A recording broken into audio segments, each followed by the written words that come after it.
Баршаңызға сәлем, менің каналыма қош келдіңіздер. Бүгін біз сіздермен небәрі 10 минутта үтік тақтайына қаптағыш тігетін боламыз.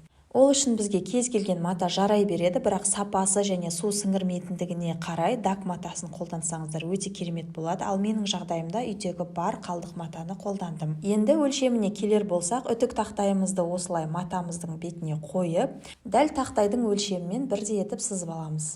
Келесі 10 сантиметрге үлкейтіп, тағы да жүргізіп өтетін боламыз. Көріп тұрғандарыңыздай негізгі сызық және жанынан 10 сантиметрге үлкейтіп, тағы да сызық жүргізіп, дайындап алдық. Мінекей видеодан мұқият қарасаңыздар болады. Енді осы 10 сантиметрге үлкейтілген екінші сызықтың бойымен кесіп аламыз.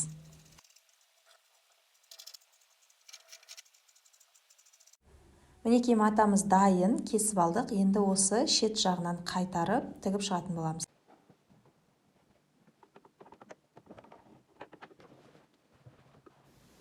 Матаның шетінен 3 сантиметр қалдырып, тігіс түсіретін боламыз.